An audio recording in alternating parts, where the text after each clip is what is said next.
Hi everyone.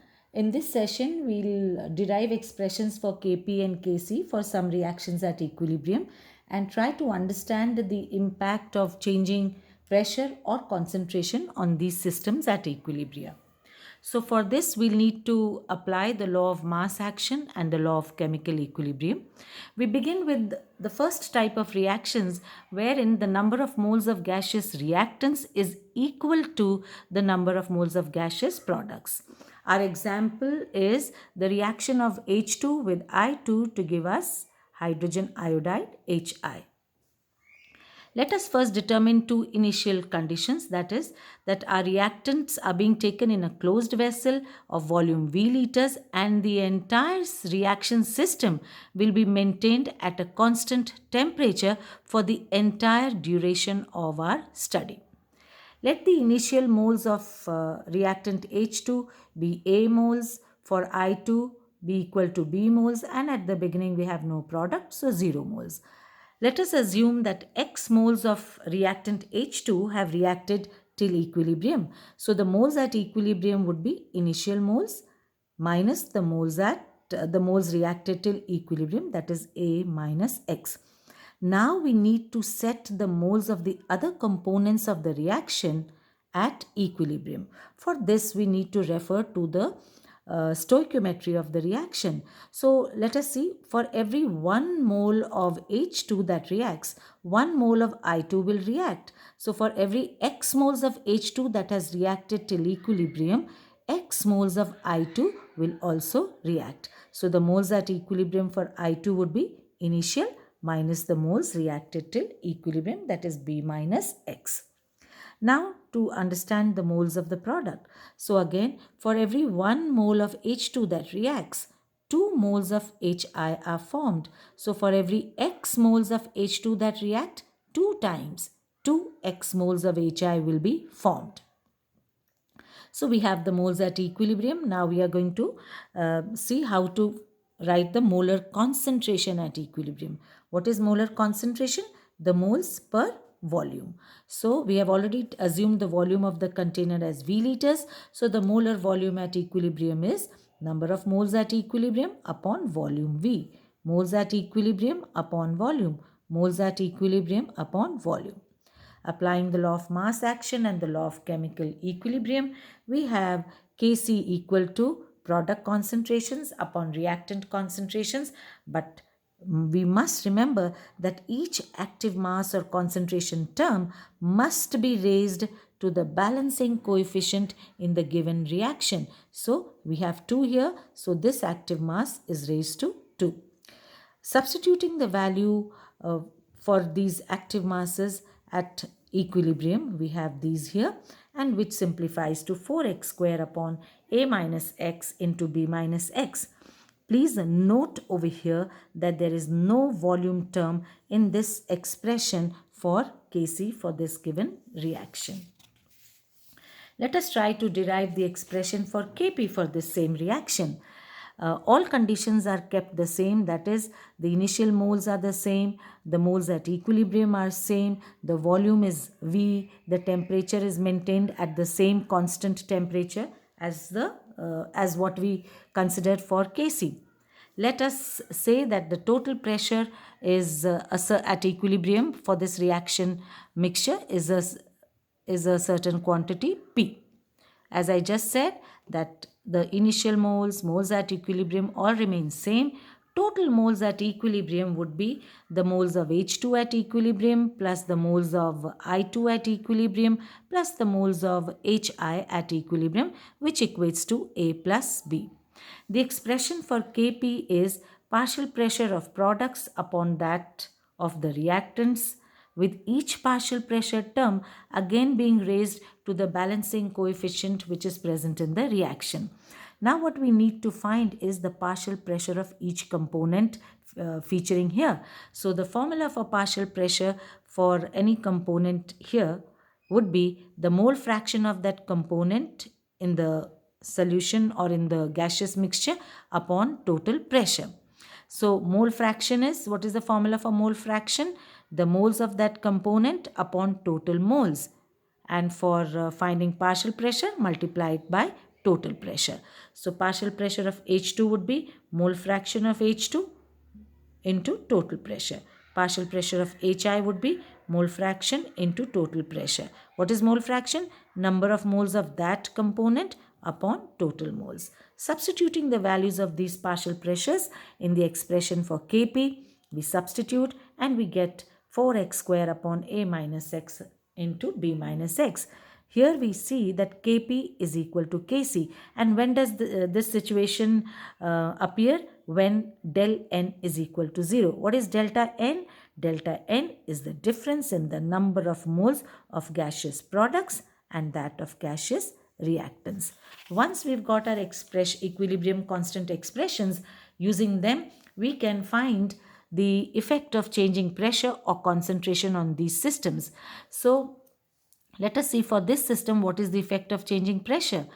Both the expressions for Kc and Kp for this reaction are independent of volume.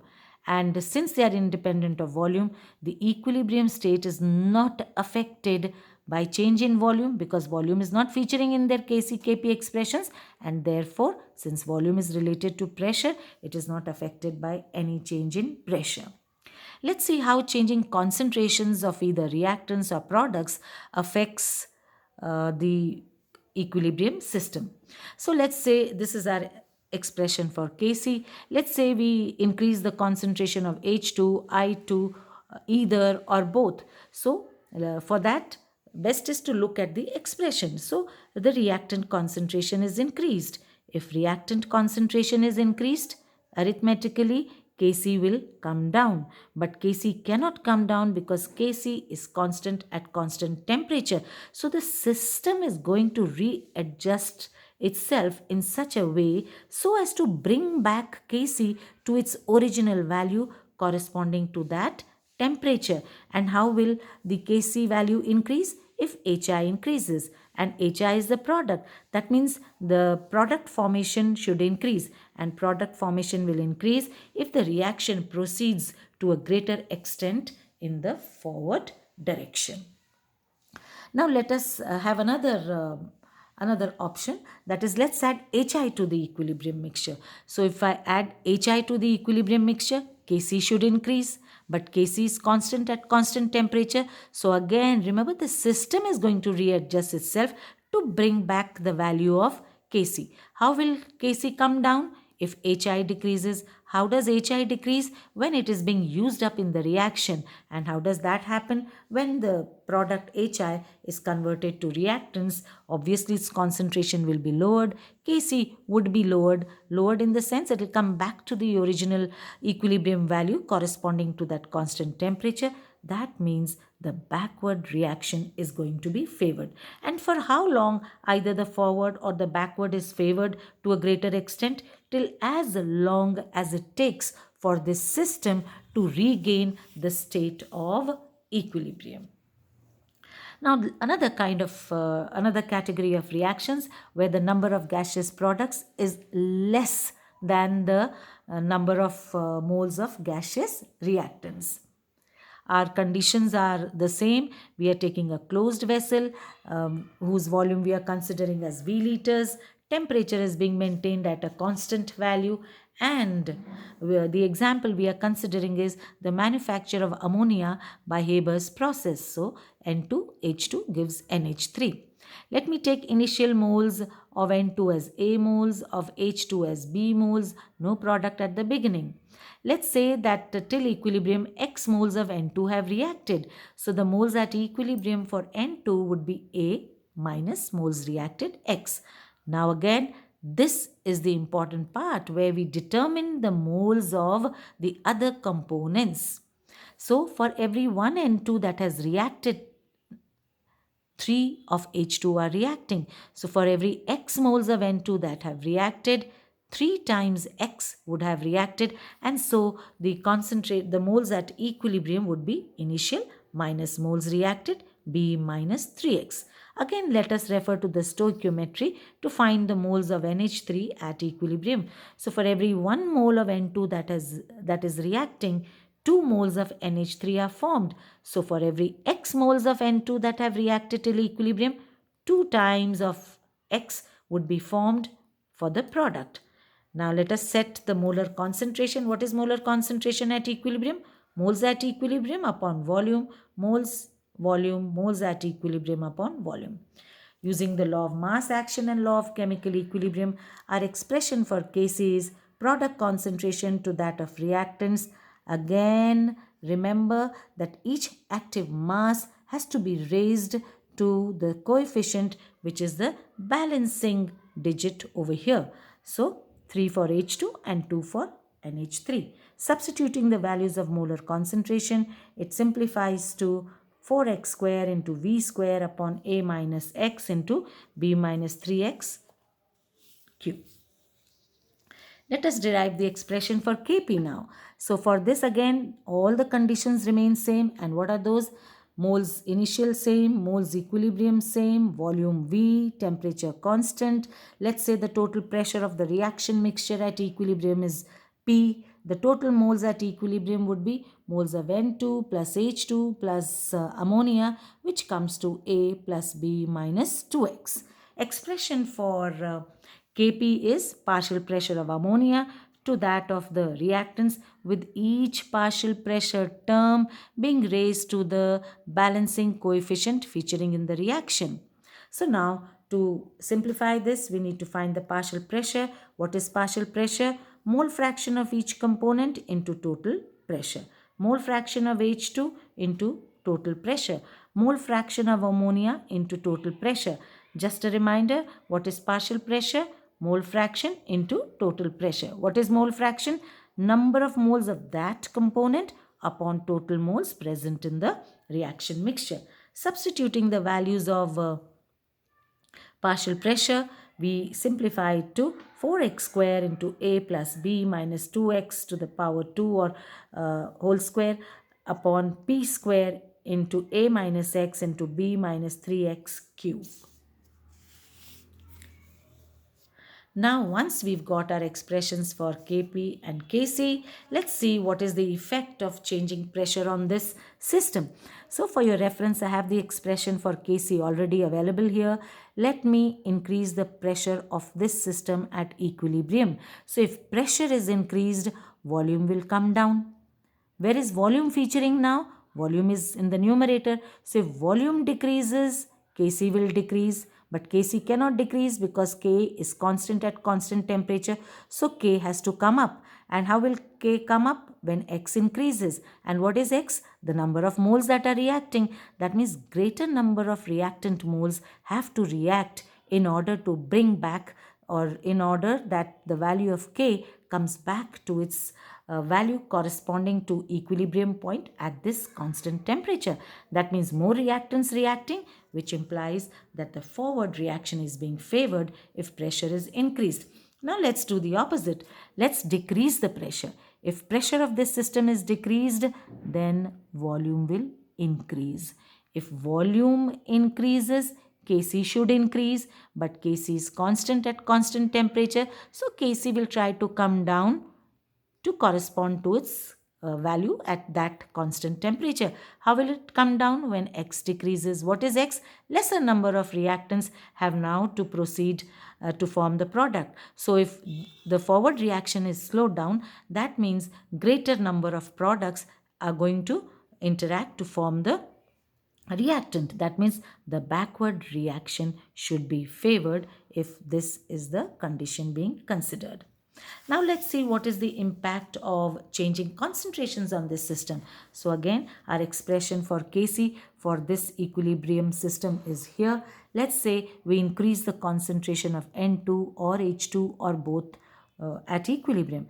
If either of these increases, Kc should decrease, but Kc is constant at constant temperature, so the system is going to readjust itself to bring back Kc to its original value. And how will the value of Kc increase? Increase in the sense it has to come back to the equilibrium point by increasing the value of ammonia. That means more ammonia should be formed, and more ammonia would be formed if the reaction progresses in the forward direction to a greater extent. Let's say I increase the concentration of ammonia. So if I increase the concentration of ammonia, Kc increases, but Kc is constant at constant temperature. So Kc will try to come down. How will it come down? By decreasing, the system will do it by decreasing this concentration of ammonia. And how will that happen? When it is being consumed during the reaction, how is it being consumed? By getting converted into the reactants. That means the backward reaction is going to be favored. And once again, for how long will the backward reaction be favored? Till as long as it takes for the system to attain the state of equilibrium at that temperature. So in general, in these examples, we had at least one entity having the coefficient 1. So it was easy to study or to determine the moles at equilibrium for other components with reference to that component which had a coefficient 1. But we won't have that always. So let's have a general reaction AA, BB, reversible CC, DD, where the bigger letters represent the reactants and products and the smaller ones the respective moles or coefficients. Let initial moles for this be I1, for this be I2, no products at the beginning. Let me say X moles of A are reacting at equilibrium. So obviously for reactant A, it would be initial moles minus X moles that have reacted. But now you need to set the moles of the other components with reference to the stoichiometry of the reaction. So the moles of this component B would be initial moles minus X in terms of X, B times X with respect to the moles of reactant A, if this is our reference point. For C, it would be C times X moles with reference to the reactant A. D times X moles with reference to moles of coefficient of A. So I'll do this. I'll work out this with a more concrete example. Let us say 2A plus 7B giving 3C plus 4D. Let the initial moles be A, B, initial 0, 0. Let's say X moles of A have reacted till equilibrium. So moles at equilibrium would be A initial moles minus moles reacted, X moles. Now we need to set the remaining component moles with reference to the moles of A. So initial moles minus 7 times X with reference to moles of A, balancing as per the stoichiometry. For this it will be 3x upon 2. For this it will be 4 times x upon 2. So this is very important. It will help you in numericals. And I have a small exercise for you here. You have to try yourself to derive the expressions for Kc and Kp for the following reactions at equilibrium, and then you study the effect of changing pressure or concentrations on these equilibria systems. So I have the contact process here, SO2 plus O2 plus O2 giving you 2SO3. This is an example where gaseous moles of reactants is greater than that of products. I have two other examples which fall under the category where product gaseous moles is greater than the reactant gaseous moles. And I have another example which is not having any gaseous components. It's a system at equilibrium happening in the liquid state. And so you derive only the expression for Kc for this. So do try this. And do remember that the key to success is repeating the content, revising the content. Only then reinforcement will happen and you'll achieve great success and great scores. Until the next session where we are going to do numericals on all these expressions, good luck and God bless you.